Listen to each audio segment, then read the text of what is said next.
رحمتوں کا سوال ہے،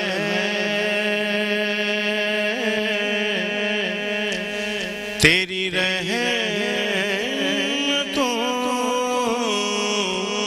کا سوال ہے، تیری ذات خود میں کمال ہے، تیری رحمتوں کا سوال ہے۔ میں کروں عبادت بے پناہ،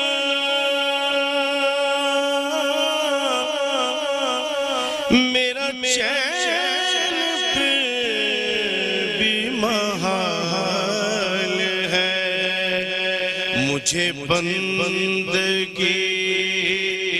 کا شعور دے، تیری رحمتوں کا سوال ہے، مجھے بندگی کا شعور دے، تیری رحمتوں کا سوال ہے۔ جو طلب کیا وہ عطا کیا، مجھے پھر بھی رنج و ملال ہے، مجھے صبر دے، مجھے شکر دے، تیری رحمتوں کا سوال ہے، تیری ذات خود میں کمال ہے، تیری رحمتوں کا سوال ہے۔ جزاک اللہ، سبحان اللہ، بہت خوبصورت وسیم صاحب، بہت بہت شکریہ آپ کا۔ بسم اللہ الرحمن الرحیم، السلام علیکم ناظرین۔ آج مسکراتی صبح میں ایک بار پھر ہم آپ کے ساتھ موجود ہیں، اور آج کا ہمارے لیے سب سے زیادہ اہم اس لیے ہے 25 دسمبر قائد اعظم محمد علی جناح کی آج سالگرہ ہے،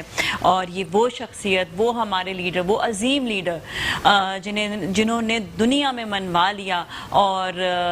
ہمیں پاکستان جیسا ملک جو ہے وہ دیا، اور ہمیں اس اپنے ملک کی، اپنے پیارے ملک کی قدر کرنی چاہیے، عزت کرنی چاہیے۔ محمد علی جناح کے جتنے بھی کوٹس ہیں، جتنے بھی جب بھی انہوں نے جو بات کہی ہے وہ آج بھی ہم یہ دیکھ رہے ہوتے ہیں، اسی طرح امپلیمنٹ کر رہی ہوتی ہے۔ ان کی باتوں کو سننا سمجھنا بہت زیادہ ضروری ہے، ان کے بار بار کوٹس کو سننا ضروری ہے، کیونکہ وہ بات کرتے تھے ہمیشہ سے جو ہمارے ملک کے لیے آگے ترقی کے لیے بہت بہتر تھا۔ تو آج بھی ہمیں ان کی جو ہے اسی طرح ہی بات کو ماننا چاہیے جس طرح اس زمانے میں لوگوں نے مانا، اور ایک خوبصورت ملک ہمیں جو ہے وہ آزاد کر دیا۔ اب ہمیں اس ملک کی حفاظت کرنی ہے۔ یہ وہ ہمارے عظیم لیڈر ہیں، یہ وہ لیڈر ہیں جنہوں نے ہمیں ملک دیا، تو اب ہمیں ان عظیم لیڈر کے جو ہے فالوور بن کر ہمیں اپنے ملک کا خیال رکھنا ہے، ہمیں اپنے ملک کو آگے باغ دوڑ اس کی سنبھالنی ہے، ہمیں اس کے ملک کو آگے ترقی کی طرف مزید گامزن کرنا، مزید لے کر جانا ہے۔ اور انشاءاللہ جس طرح ہمارا ملک اس وقت، اب میں کہوں گی اس دور میں، اس ٹائم پر جس طرح سے ترقی کر رہا ہے، جس طرح سے ہم جو ہے کرپشن کو دور کر کے اور اپنے ملک کو کرپشن سے پاک کر کے اس وقت ہم جو ٹائم گزار رہے ہیں، اس وقت انشاءاللہ کیونکہ کہتے ہیں نا کہ اللہ تعالیٰ جو ہیں وہ ہمیشہ حق کا ساتھ دیتے ہیں. تو جب حق آ جاتا ہے تو پھر انسان جو ہے جو جتنے ہمارے پاکستانی ہیں انشاءاللہ وہ ترقی کی طرف جائیں گے, اچھائی کی طرف جائیں گے, اور ہمارا ملک بھی جو ہے وہ مزید ہم کہیں گے کہ دنیا میں جو ہے اس کا نام روشن ہو رہا ہے. ویسے تو ہم یہ دیکھ رہے ہوتے ہیں کہ دنیا بھر میں لوگ جو ہیں وہ ہمارے ملک کی طرف نگاہ ڈال کر بیٹھے ہوتے ہیں, لیکن ہماری مضبوط طاقت اور ہماری قوم کی مضبوطی جو ہے وہ ان کی نگاہوں کو کبھی بھی جو ہے ہماری طرف بری نگاہوں کو آنے نہیں دیتی, بلکہ اچھی نگاہیں اور دوستی کی نگاہیں ہمیشہ ہمارے ساتھ رہتی ہیں. اور اس کے ساتھ ہی آج کے ہم شو کا آغاز بھی کریں گے. سب سے پہلے تو میں آج کے ٹاپک کے حوالے سے ہی بتا دوں کہ آج کا ہمارا ٹاپک ہوگا جمعۃ المبارک کی فضیلت, اور اس پر بات کرنے کے لیے, اس ٹاپک پر بات کرنے کے لیے ہمارے ساتھ جو مہمان ہیں سب سے پہلے تو میں ان کا تعارف کروا دوں. ہمارے ساتھ اس وقت موجود ہیں ریلیجس اسکالر ہیں ہیرا شیرازی صاحبہ. السلام علیکم. وعلیکم السلام. بہت بہت شکریہ آپ کا شو میں تشریف لانے کا. آپ کا بھی بہت شکریہ آج کے اس اہم دن پر مدعو کرنے کے لیے. پروردگار آپ کی توفیقات میں اضافہ فرمائے. آمین ثم آمین. اور ہمارے ساتھ بھی آپ نے بہت ہی خوبصورت ہم سنی اور بہت ہی خوبصورت آواز کے مالک ہمارے ساتھ محمد وسیم صاحب ہیں, نعت خواں ہیں, بہت اچھے, اللہ نے ان کو آواز سے نوازا ہوا ہے. دنیا بھر میں ان کی آواز جو ہے وہ جاتی ہے پاکستان کے نام کے ذریعے. السلام علیکم جی. وعلیکم السلام. بہت بہت شکریہ آپ کا بھی شو میں تشریف لانے کا. Thank you so much for being here. سب سے پہلے تو میں ہیرا جی جان سے بات شروع کرنا چاہتی ہوں یہ کہ اللہ تعالیٰ نے ہمیں بہت سارے موسم دیے, بہت سارا ٹائم دیا ہے, بہت جس طرح یہ جو ہے ہمارے پاس بہت سارے منتھس ہیں, ویکس ہیں, ڈیز ہیں. تو یہ جو دن ہیں ان میں لیکن مخصوص اور خوبصورت اور پیارا دن جسے کہتے ہیں جمعۃ المبارک کا دن, اس کی فضیلت کے حوالے سے آپ ضرور ہمیں بیان کریں کہ اس کی اتنی فضیلت کیوں ہے, اس کی وجہ کیا ہے, ذرا بیان. اعوذ باللہ من الشیطان اللعین الرجیم. بسم اللہ الرحمن الرحیم. سب سے پہلے تو تمام تر تعریفیں اس رب کے لیے جو کائنات کا رب ہے, جو علی کل شیء قدیر ہے, وہ رحمان ہے, رحیم ہے, کریم ہے, عظیم ہے, اول بھی ہے, ظاہر بھی ہے, باطن بھی ہے. وہ کائنات کا رب کہ جب ہم ساری کائنات کا مشاہدہ کرتے ہیں تو کائنات کے ذرے ذرے میں اللہ کی قدرت کو ہم محسوس کرتے ہیں. وہ پروردگار عالم جس نے ہمیں تفکر اور تعقل کی طاقتوں کو عطا کیا, وہ قرآن مجید میں ارشاد کرتا ہوا نظر آتا ہے. پروردگار عالم سورہ قصص کی آیت نمبر 68 میں ارشاد فرما رہا ہے, بسم اللہ الرحمن الرحیم, وَرَبُّكَ يَخْلُقُ وَمَن يَشَاءُ يَخْتَرُ. پروردگار عالم کہہ رہا ہے کہ تمہارا ہی وہ رب ہے جو پیدا کرتا ہے, پھر جو چاہتا ہے وہ چن لیتا ہے. تو سب سے پہلے ہمیں یہ بات ذہن میں رکھنی چاہیے کہ وہ کائنات کا رب ہے, اس نے 18,000 عالمین, سائنس کہتی ہے کہ 18,000 عالمین ہیں, اس نے خلق کیا ہے, طرح طرح کی مخلوقات کو خلق کیا ہے, پھر انسانوں کو خلق کیا, انسانوں میں سے کچھ لوگوں کو چن لیا. پر آپ نے بہت ہی بہترین آغاز کیا. میں بھی چاہوں گی کہ خلقت کے ساتھ ہی جمعے کا بھی ذکر ہو کہ پروردگار عالم نے جب انسانوں کو خلق کیا تو جیسے آیت میں اللہ نے کہا کہ وہ پیدا کرتا ہے, پھر وہی وہ ہے جو چن لیتا ہے. تو پروردگار عالم ہی وہ ہے کہ انسانوں میں سے بھی اگر وہ کسی کو چن لیتا ہے تو کسی کو نبی بنا دیا کرتا ہے, علیہ السلام بنا دیا کرتا ہے. اور ایک مرد کے لیے سب سے بہترین پروردگار عالم کی جانب سے تحفہ یہ ہے کہ اللہ اسے نبوت کا درجہ عطا کر دے. اور اسی کے ساتھ نبیوں میں بھی اگر کسی کو چن لے, کسی کو افضل بنا دے, تو اسے محمد مصطفیٰ احمد مجتبیٰ صلی اللہ علیہ وآلہ وسلم بنا دیا کرتا ہے. پروردگار عالم نے اپنے بندوں کو چنا, اسی طرح سے پھر ان کے بعد انبیاء کے بعد ان کے اصحاب, ان کے حوارین, اور پھر پروردگار عالم نے سالوں کا انتخاب کیا, مہینوں کا انتخاب کیا, ہفتوں کا انتخاب کیا, اس کے ساتھ ہی ایام اور دنوں کا انتخاب کیا. اور جب دنوں کی بات ہوتی ہے, جس طرح سے ہم دیکھتے ہیں, آپ نے کہا سالوں کا بھی ذکر کیا, تو جب ہم پورے سال کو دیکھتے ہیں تو سال کے اندر رمضان المبارک کا وہ مہینہ کہ پروردگار عالم ہمارے گناہوں کی معافی کے لیے ہمیں وہ عطا کر رہا ہے کہ ہم اس میں, اور اس رمضان میں بھی جو ہے ہی پورا فضیلت والا, لیکن اس میں بھی کچھ ایسی راتیں ہیں جس میں گناہ جو ہے وہ چاہے جتنے بھی گناہ ہوں وہ معاف کر دیے جاتے ہیں. جس طرح سے معصوم کا فرمان ہے کہ مولا ارشاد فرماتے ہیں کہ جو شخص لیلۃ القدر جاگ کے گزارے, اللہ اس کے تمام گناہوں کو معاف کر دے گا. تو نشست میں سے ایک شخص کھڑا ہوا کہتا ہے کہ ابن رسول اللہ بتائیے کتنے گناہ ہوں جو اللہ معاف کر دے گا. تو مولا فرماتے ہیں اگر آسمان کے ستاروں کی تعداد کے برابر بھی ہوں تو اللہ معاف کر دے گا. پھر ایک اور شخص کھڑا ہوا کہتے ہیں کتنے گناہ ہو جو اللہ معاف کر دے گا. تو مولا فرماتے ہیں سمندر کے قطروں کے برابر بھی ہوں تو اللہ معاف کر دے گا. پھر پوچھا گیا کتنے گناہ ہوں جو اللہ معاف کر دے گا؟ کہا زمین کے جو ریت ہوتی ہے اس میں جو ذرات ہوتے ہیں ان ذروں کے برابر بھی ہوں تو خدا معاف کر دے گا. اور یہ جمعے کا وہ دن ہے جس کو پروردگار عالم نے چنا ہے دنوں میں سے. تو یہ اب ہم پہ ڈیپینڈ کرتا ہے کہ ہم اس کی افضلیت کو، اس کی فضیلت کو، اس کے فضائل کو، اس کے مناقب کو کس طرح سے اپنے اوپر طاری کرتے ہیں اور اس کو کس طرح سے اپلائی کرتے ہیں. پروردگار عالم نے تو ہمیں چن کے دے دیا کہ یہ دنوں کا سردار. اب ہمیں جمعے کے دن اتنی تمہید باندھنے کا مطلب میرا یہ کہ یہ خدا کی طرف سے سلیکٹڈ ہے، کیونکہ اللہ تعالیٰ کی ذات وہ ہے ساری انسانیت بھی مل کر کسی کو افضلیت نہیں دے سکتی، کسی کو فضیلت نہیں دے سکتی. یہ خدا کی طرف سے چوزن ہے، خدا کی طرف سے سلیکٹڈ ہے، خدا کی طرف سے منتخب کردہ دن ہے جمعے کا دن، جس کو پروردگار عالم نے چنا ہے کہ یہ اس کا دن ہے جب بندہ اس سے اپنے رب کو قائم کرے، جب اس کے حضور میں اپنے آپ کو پیش کر دے، جب اس سے گڑ گڑائے، اس سے التجا کرے، اس سے مناجات کرے، تو یہ وہ دن ہے. تو کسی بھی صورت اس دن کو جو ہے وہ ضائع نہیں کرنا چاہیے. عموماً مشاہدہ کیا ہم سب نے کہ اسلامی ممالک میں چھٹی ہوتی ہے جمعے کے دن، لیکن وہ چھٹی اس لیے ہی دی جاتی ہے کہ اس دن کی اتنی فضیلت ہے، نہ کہ یہ وہ لوگ جو روزانہ فجر کی نماز پڑھتے ہیں لیکن جمعے والے دن چھٹی کی وجہ سے وہ فجر کی نماز نہیں پڑھ پاتے اور نماز جمعہ کے لیے جو ہے وہ چلے جاتے ہیں. انشاءاللہ آگے جمعے کی فضیلت پہ جب بات ہوگی تو نماز جمعہ بھی اس میں ایک خاص جمعے کے دن کی فضیلت میں شامل ہے. اچھا، یہ کہتے ہیں کہ جمعہ رات پہلے آتی ہے اور پھر دن بعد میں آتا ہے، تو جمعے کی جو رات ہوتی ہے اس میں اس کی عبادات، اس کی دعائیں، بلکہ کہتے ہیں کہ پورے جمعے کا دن جو ہے اس میں کوئی ایک ایسا وقت ہوتا ہے جس میں دعا قبول ہوتی ہے، تو دعا مانگتے رہنا چاہیے. اس کے حوالے سے ضرور بتائیں. ایک تو ایک جو رات آتی ہے اس کے حوالے سے پہلے. بہت ہی بہترین بات آپ نے کی نازیہ. تو ناظرین کے ساتھ شیئر کریں اس بات کو بھی کہ سرکار رسول خدا صلی اللہ علیہ وآلہ وسلم میرے مولا، عشق اول، خلق اول، حسن اول، نور اول، جو طٰہٰ ہیں، یاسین ہیں، بشیر ہیں، نذیر ہیں، سراج منیر ہیں، جو ساری زندگی کے لیے ہماری رہنمائی کر رہے ہیں. ایک زندگی کے ہر ہر لمحے میں وہ ارشاد فرماتے ہیں کہ جمعے کی 5 خصلتیں، کہ اس میں سب سے پہلی کہ پروردگار عالم نے حضرت آدم کو اسی دن کائنات میں، اسی دن پروردگار عالم نے حضرت آدم کو خلق کیا. دوسری فضیلت یہ 5 خصلتوں میں کہ پروردگار عالم نے ان کو اسی دن اس دنیا سے جو ہے وہ اٹھا لیا، یعنی وہ منتقل ہو گئے، وہ انتقال کر گئے. تیسری کہ جمعے کے دن کے اندر ایک ساتھ ایک گھڑی ایسی ہوتی ہے جس کے اندر آپ کی بات کو ایکسپلین بھی کروں کہ جمعے کی دن کے اندر ایک ساتھ ایک گھڑی ایسی ہوتی ہے جس کے اندر پروردگار عالم سے جو بھی دعا مانگی جائے وہ اللہ کی جانب سے رد نہیں ہوتی، وہ پوری ہو جاتی ہے. اچھا، ہم ابھی جو ہے بریک کی جانب جائیں گے. ہم مزید اسی بات کو کنٹینیو کریں گے دعا کے حوالے سے. مبارک جمعے کا دن ہمارے لیے کیوں اتنا اہم ہے، اس کے حوالے سے بھی بات کریں گے. بریک کی جانب جائیں گے، بریک کے بعد واپس ملتے ہیں، کہیں نہ جائے گا.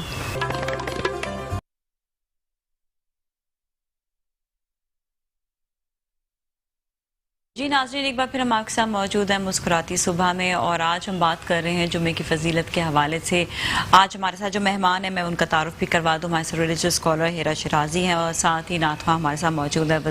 محمد وسیم صاحب. ہم بات کر رہے تھے جمعے کی فضیلت کے حوالے سے، تو تھوڑی سا ہم جو دعا پورے دن میں کسی بھی وقت آپ جو دعا کرتے ہیں اس کے حوالے سے ہمیں بتائیے گا کہ قبولیت کی گھڑی ہوتی ہے. بالکل نازیہ، جیسے ذکر کر رہی تھی بریک پہ جانے سے پہلے میں بھی کہ 5 خصلتیں جو جمعے کی سرکار رسول خدا صلی اللہ علیہ وآلہ وسلم نے بیان فرمائی، تو اس کے اندر جمعے کی ایک وہ ساتھ کی ایک وہ گھڑی ہوتی ہے جس کے اندر کوئی دعا بھی رد نہیں ہوتی، چاہے وہ کوئی بھی شے ہو، بس جائز شے ہو، حرام شے نہ ہو. اس کے بعد کیونکہ یہ وہ دن ہے کہ قیامت بھی اسی دن قائم ہوگی، اور سرکار فرماتے ہیں کہ اللہ کے مقرب فرشتے، یعنی جنہوں نے آسمانوں کو اٹھایا ہوا ہے، جو خدا کے خاص فرشتے ہیں، وہ زمینیں، ہوا، سمندر، یہ روز جمعہ سے ڈرتے ہیں کیونکہ اس روز قیامت قائم ہوگی. یوم قیامت جو ہوگا وہ جمعے کا دن ہی ہوگا. اب آتے ہیں اس بات پر جو ساعت اور گھڑی کی آپ بات کریں گے کہ ہمارے یہاں اسلامی اعتبار سے جب ہم دیکھتے ہیں تو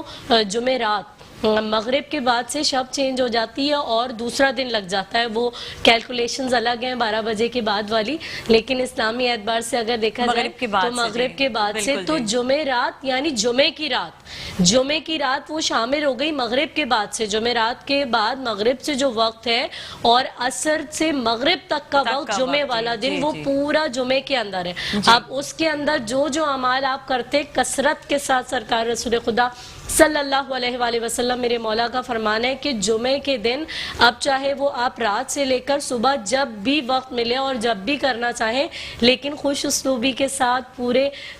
دل کے ساتھ, عقیدے کے ساتھ, اعتقاد کے ساتھ, ایقان کے ساتھ, ایمان کے ساتھ ان کی بارگاہ میں اپنے خلوص اور محبت کو پیش کرتے ہوئے تو کہا گیا کہ مجھ پر کثرت سے درود بھیجا کرو. اور جو وہ ساعت ہوتی ہے, جو وہ گھڑی ہوتی ہے, اس میں کوئی بھی دعا اللہ تعالیٰ کی جانب سے رد نہیں کی جاتی. اور وہ شخص جو جمعے کو طے کر لے کہ یہ وہ دن ہے کہ آج مجھے اپنی عبادت کا اہتمام کرنا ہے, یہ وہ دن ہے کہ جب مجھے دعاؤں کا اہتمام کرنا ہے, یہ وہ دن ہے کہ جب مجھے تمام چیزوں کو چھوڑ کر عبادت کی طرف رجوع کرنا ہے, وہ شخص اگر سورہ کہف پڑھتا ہے, ہاف این آور جو ہے وہ صرف لگتا ہے سورہ کہف کے لیے. یہ مشہور ترین روایت ہے سرکار کی کہ آپ ارشاد فرماتے ہیں وہ شخص جو سورہ کہف پڑھتا ہے جمعے کو, وہ ایک جمعے سے لے کے دوسرے جمعے تک یعنی کہ پورے 7 دنوں تک 2 جمعوں کے درمیان اللہ تعالیٰ اس کے لیے ایک نور کو روشن کر دیتا ہے. اور جب ہم سورہ کہف کو پڑھتے ہیں تو میں چاہوں گی کہ آپ کے پلیٹ فارم سے لوگوں کو یہ بھی بتایا جائے کہ سورہ کہف کے اندر یہ بھی تو سوچنے کی بات ہے نا کہ آخر ایسا کیا بات ہے سورہ کہف کے اندر کہ اتنے خاص دن کے اندر پروردگار عالم تاکید کر رہا ہے کہ سورہ کہف کو پڑھا جائے, تو اللہ تعالیٰ اس شخص کے لیے نور کو روشن کر دے گا. اور جب تفسیر پڑھیں گے سورہ کہف کی تو اس سے معلوم یہ ہوتا ہے کہ جو 10 آیات ہیں شروع کی سورہ کہف کی, اگر صرف ان کو بھی جو شخص پڑھ لے وہ دجال کے فتنے سے محفوظ رہے گا. اور یہ فتنہ وہ ہے جس کے لیے سرکار رسول خدا صلی اللہ علیہ وآلہ وسلم اللہ کے محبوب سے پہلے کے انبیاء بھی اپنی قوموں کو اس فتنے سے ڈراتے رہے. تو اس پر بھی ذرا سا غور کیا جائے کہ کیوں سورہ کہف جو ہے وہ پڑھنے کی تاکید کی گئی ہے اور لازمی پڑھا جائے اس غفلت کے دور کے اندر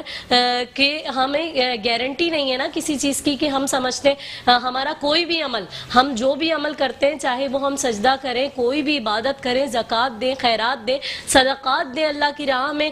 کچھ بھی عمل کریں تو ہمیں گارنٹی نہیں ہوتی کہ وہ قبول ہوگا بھی یا نہیں ہوگا. کیونکہ کچھ ایسی چیزیں ہیں, کچھ ایسی باتیں اگر آپ یہ دیکھیں کہ ہمیں پتہ نہیں ہوتا کہاں